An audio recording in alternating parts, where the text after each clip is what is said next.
BTV देख रहे सभी दर्शकों का स्वागत। मैं हूं लवदीप बडियाल। बुलेटिन की शुरुआत करते हैं हेडलाइंस के साथ। G7 की बैठक के लिए रवाना हुए प्रधानमंत्री नरेंद्र मोदी। सीजेआई डीवाई चंद्रचूड़ ने 2 नए जजों को सुप्रीम कोर्ट के जज के रूप में दिलाई शपथ। ज्ञानवापी मस्जिद में मिले कथित शिवलिंग के साइंटिफिक सर्वे के आदेश पर सुप्रीम कोर्ट ने लगाई रोक। आयुष्मान खुराना के पिता पी खुराना का मोहाली में हुआ देहांत। अब खबरें विस्तार के साथ। जापान के हिरोशिमा शहर में G7 की बैठक के लिए दुनिया की 7 बड़ी अर्थव्यवस्था के नेता एक मंच पर जुटे हैं। गेस्ट के तौर पर इस बैठक में शामिल होने के लिए प्रधानमंत्री नरेंद्र मोदी भी रवाना हो चुके हैं। जापान पहुंचने के बाद G7 के सभी नेताओं ने सेकेंड वर्ल्ड वॉर में हिरोशिमा पर हुए परमाणु हमले में मारे गए लोगों को श्रद्धांजलि दी। बता दें कि 21 मई तक चलने वाली इस बैठक में क्लाइमेट चेंज और अर्थव्यवस्था के साथ साथ चीन और रूस पर चर्चा की जाएगी। बता दें कि अमेरिका यूक्रेन जंग के चलते रूस पर 300 पाबंदियां लगाने की योजना बना रहा है। वहीं बैठक शुरू होने से पहले ही ब्रिटेन के प्रधानमंत्री ऋषि सुनक ने रूस के हीरो पर बैन लगाने की घोषणा कर दी है। इसके अलावा ब्लूमबर्ग की रिपोर्ट में दावा किया गया है कि यूक्रेन के राष्ट्रपति जेलेंस्की भी इस बैठक में शामिल होंगे। आपको बता दें कि 66 साल बाद ये पहला मौका है जब भारत का कोई प्रधानमंत्री जापान के हिरोशिमा शहर पहुंच रहा है। जवाहरलाल नेहरू पहले प्रधानमंत्री थे जो 1957 में हिरोशिमा गए थे। बता दें कि हिरोशिमा में मोदी की मौजूदगी अहम है क्योंकि भारत उन देशों में शामिल है जिसने परमाणु अप्रसार संधि पर साइन नहीं किए हैं। विदेश सचिव विनय मोहन क्वात्रा ने बताया कि हिरोशिमा में मोदी महात्मा गांधी की प्रतिमा का अनावरण करेंगे। समिट के बाद वो G7 नेताओं के साथ पीस मेमोरियल पार्क भी जाएंगे। ये पार्क न्यूक्लियर अटैक के पीड़ितों की याद में बनाया गया है। क्वात्रा ने बताया कि मोदी जापान के प्रधानमंत्री समेत अन्य देशों के नेताओं के साथ आपसी संबंधों पर चर्चा करेंगे। क्वात्रा ने यह भी बताया कि G7 समिट के बाद PM Modi Papua New Guinea जाएंगे। यहां वो कुछ ही घंटे रुकेंगे और फिर 22 मई को ऑस्ट्रेलिया के लिए रवाना हो जाएंगे। सीजेआई डीवाई चंद्रचूड़ ने शुक्रवार को 2 नए जजों को सुप्रीम कोर्ट के जज के रूप में शपथ दिलाई। इनमें आंध्र प्रदेश हाई कोर्ट के चीफ जस्टिस प्रशांत कुमार मिश्रा और एडवोकेट केवी विश्वनाथन शामिल थे। बता दें कि इसके साथ ही एक बार फिर सुप्रीम कोर्ट में 34 जजों का क्वारम पूरा हो गया है। सुप्रीम कोर्ट कॉलेजियम ने 16 मई को सुप्रीम कोर्ट के सीनियर एडवोकेट केवी विश्वनाथन और आंध्र प्रदेश हाई कोर्ट के चीफ जस्टिस प्रशांत कुमार मिश्रा को एससी का जज बनने के लिए केंद्र सरकार से सिफारिश की थी। Chief justice D Y Chandrachud, justice Sanjay Kishan Kaul और जस्टिस केएम जोसेफ ने केंद्र को सिफारिश भेजी थी। उन्होंने कहा था कि सुप्रीम कोर्ट में 34 जज होने चाहिए, लेकिन अभी केवल 32 ही जज हैं। कुछ जजों के रिटायरमेंट के बाद जुलाई के दूसरे हफ्ते तक केवल 28 जज ही बचेंगे। इसी वजह से पहले इन 2 जजों की नियुक्ति की जाए। बता दें कि केंद्र सरकार ने कॉलेजियम की सिफारिश पर 48 घंटे के भीतर ही मोहर लगा दी। इसके तुरंत बाद ही राष्ट्रपति द्रौपदी मुर्मू ने दोनों जजों की नियुक्ति का पत्र भी जारी कर दिया। बता दें कि इसकी जानकारी केंद्रीय कानून मंत्री अर्जुन राम मेघवाल ने ट्वीट करके दी है। प्रधानमंत्री नरेंद्र मोदी 28 मई को नए संसद भवन का उद्घाटन करेंगे। इत्तेफाक से 28 मई को विनायक दामोदर सावरकर की 140वीं जयंती भी है। सेंट्रल विस्टा प्रोजेक्ट के तहत बनी ये बिल्डिंग प्रधानमंत्री का ड्रीम प्रोजेक्ट है। बता दें कि इसका निर्माण जनवरी 2021 में शुरू हुआ था और इसे 28 महीने में बना लिया गया है। लोकसभा अध्यक्ष ओम बिरला ने गुरुवार को प्रधानमंत्री से मुलाकात की और उन्हें नए संसद भवन के उद्घाटन के लिए आमंत्रित किया। बता दें कि पीएम मोदी ने 10 दिसंबर 2020 को नए संसद भवन की आधारशिला रखी थी। तिकोने आकार के नए संसद भवन का निर्माण 15 जनवरी 2021 को शुरू हुआ था, जो कि पिछले साल नवंबर में पूरा हो जाना था, पर यह डेडलाइन से 6 महीने लेट तैयार हुआ है। म्यांमार की मिलिट्री ने 2021 में तख्तापलट के बाद $1 बिलियन के हथियार खरीदे हैं।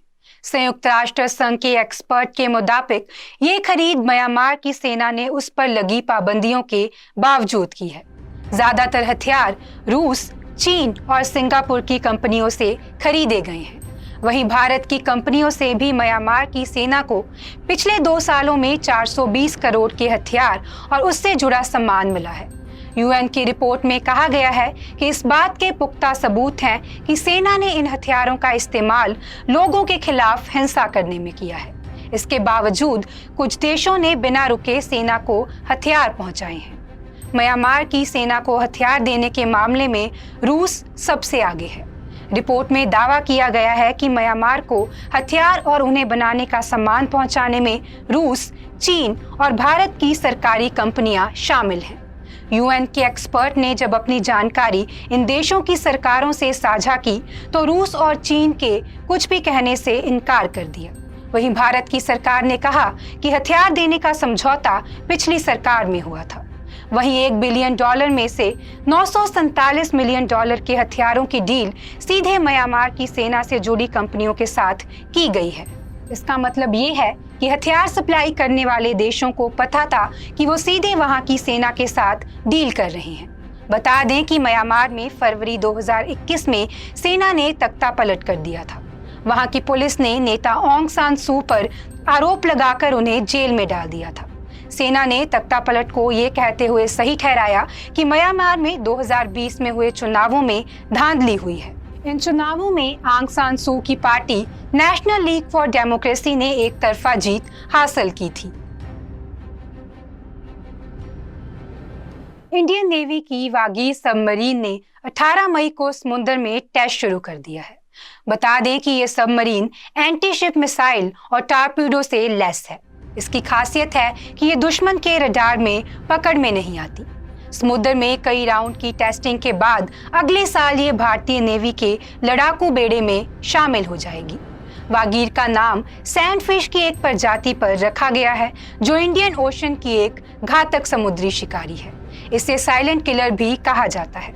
बता दें कि इसने दूसरी पनडुब्बियों के मुकाबले सबसे कम समय में हथियार और सेंसर के प्रमुख ट्रायल्स पूरे कर दिए हैं। ये सबमरीन एंटी सरफेस वॉरफेयर और एंटी सबमरीन वॉरफेयर दोनों जगह काम कर सकती है। इसके अलावा खुफिया जानकारी जुटाना, माइंस बिछाना और एरिया सर्विलेंस का काम भी ये पनडुब्बी बखूबी निभा सकती है। बता दें कि वागीर सबमरीन में लगभग 40 क्रू एक साथ काम कर सकते हैं। इसमें करीब 9-10 ऑफिसर रहते हैं। वाराणसी की ज्ञानवापी मस्जिद में मिले कथित शिवलिंग के साइंटिफिक सर्वे और कार्बन डेटिंग के आदेश पर सुप्रीम कोर्ट ने रोक लगा दी है। इलाहाबाद हाई कोर्ट के फैसले पर रोक लगाते हुए कोर्ट ने कहा कि इस मामले में संभल कर चलने की जरूरत है। बता दें कि हाई कोर्ट के फैसले के खिलाफ मुस्लिम पक्ष ने सुप्रीम कोर्ट में याचिका दायर की थी। ज्ञानवापी मस्जिद प्रबंधन समिति की तरफ से वकील हुजैफा अहमदी ने ये याचिका दायर की थी। Chief justice DY Chandrachud, justice PS Narasimha और KV विश्वनाथन की पीठ ने इसकी सुनवाई की। बता दें कि हिंदू पक्ष सुप्रीम कोर्ट में पहले ही केविएट दाखिल कर चुका है। हिंदू पक्ष की तरफ से वकील विष्णु शंकर जैन ने कहा कि कोर्ट कोई आदेश दे तो उससे पहले ASI सर्वे की रिपोर्ट को मंगाकर एक बार उस पर विचार किया जाए। इस पर कोर्ट ने कहा कि हम ASI की रिपोर्ट को भी देखेंगे। CJI ने कहा कि पहले हम परिस्थिति को देखेंगे, हमें इस मामले को बेहद सावधानी से डील करना होगा। मस्जिद समिति के वकील हुजैफा अहमदी ने जज की तारीफ की और कहा कि वह स्थिति को वाकई समझ रहे हैं। बता दें कि इस मामले में सुप्रीम कोर्ट 7 अगस्त को अगली सुनवाई करेगा। माउंट एवरेस्ट फतेह करने की जिद ने एक भारतीय महिला की जान ले ली।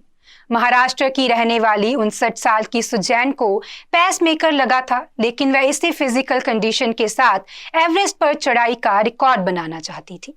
बता दें कि बेस कैंप में महज 250 मीटर की चढ़ाई करने में उसे 12 घंटे का समय लगा, जिसके बाद उसकी हालत बिगड़ गई और उसने 18 मई को लुकला के हॉस्पिटल में दम तोड़ दिया। पिछले 3 दिनों में ये चौथी घटना है। मार्च से शुरू हुई मौजूदा सीजन के दौरान अब तक माउंट एवरेस्ट पर 8 चीनी और भारतीय पर्वतारोहियों की मौत हो चुकी है। रिपोर्ट्स के मुताबिक फिलहाल 175 पर्वतारोही माउंट एवरेस्ट पर चढ़ रहे हैं। आयुष्मान खुराना के पिता व ज्योतिष आचार्य पी खुराना का मोहाली में निधन हो गया है। इस बात की पुष्टि अभिनेता ने एक आधिकारिक वक्तव्य के जरिए की है। आयुष्मान खुराना के परिवार की ओर से जारी आधिकारिक वक्तव्य में लिखा है कि हम भारी मन से इस बात की सूचना दे रहे हैं कि आयुष्मान और अपार शक्ति खुराना के पिता व ज्योतिषाचार्य पी खुराना का मोहाली में निधन हो गया है। वह लंबे समय से बीमार चल रही थी। हम सभी आपकी प्रार्थनाओं अभिभूत हैं और आपने हमारे व्यक्तिगत क्षति में जो साथ दिया है, इसके लिए हम सभी आपके आभारी हैं। बता दें कि पी खुराना उत्तर भारत में ज्योतिष के क्षेत्र में अपने दिए गए योगदान के कारण काफी लोकप्रिय थे। उन्होंने ज्योतिषाचार्य पर पुस्तकें भी लिखी थी। आज के बुलेटिन में इतना ही। आप देखते रहें BTV, be positive, be yourself.